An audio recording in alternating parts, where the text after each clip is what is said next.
మేము ఈ రాఖీ పౌర్ణమి సందర్భంగా ఈ పోలీస్ వారి సహకారంతో మేము ప్రతి పౌరుడికి కూడా హెల్మెట్ పెట్టుకోవాలి అనే ఒక అవగాహన కార్యక్రమము మా కాలనీ వాసులకు సంబంధించిన ఈ పిల్లలతోని ఆడపిల్లలతోని ప్రతి ఒక్కరు కూడా రాఖీ కట్టించుకుంటూ ఈరోజు వారికి అవగాహన సదస్సు కల్పించాము.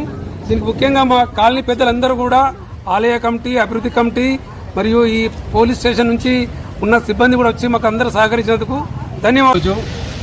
రాఖీ పూర్ణిమ సందర్భంగా ఆర్మూర్ పట్టణ ప్రజలకు, జర్నలిస్ట్ కాలనీ వాసులకు అందరికీ రాఖీ శుభాకాంక్షలు తెలియజేస్తూ, ఏదైతే కేంద్ర ప్రభుత్వం తెచ్చిన చట్టాలలో భాగంగా ప్రతి ఒక్కరూ హెల్మెట్ ధరించాలి, ప్రతి ఒక్కరూ వారు సూచించిన కాగితాలను బండిలో పెట్టుకోవాలని చెప్పేసి సూచించడం జరిగింది.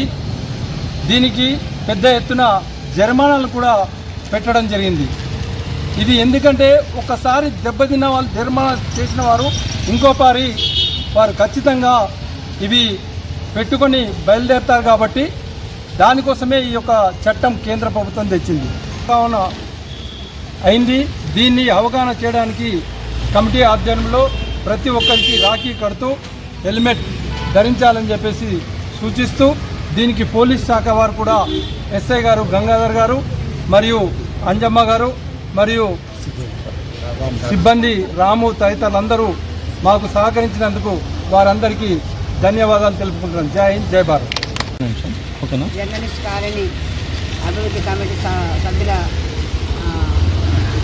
ఉద్దేశించి ఈరోజు కానీ ప్రతిరోజు కూడా హెల్మెట్ కంపల్సరీ పెట్టుకోవాలన్న అవగాహన చేస్తున్నాం మేము. ఎందుకంటే మన సిపి సార్ ఆధ్వర్యంలో హెల్మెట్ కంపల్సరీ పెట్టుకోవాలి. ఎందుకంటే ఇప్పుడు యాక్సిడెంట్ అయినప్పుడు చాలా మటుకు యాక్సిడెంట్ కేసులలో చనిపోవడం జరుగుతుంది. కాబట్టి ఖచ్చితంగా హెల్మెట్ పెట్టుకొని బయటకు వెళ్ళాలి ఎవరైనా సరే. ఎందుకంటే ఇప్పుడు జరిగిన తర్వాత ఎవరు ఏం చేయలేదు. తలపోయిన తర్వాత యాక్సిడెంట్ అయినప్పుడు ప్రతిసారి తలకే దెబ్బ తగ్గుతుంది. కాలు చేతులు తిరిగినా మన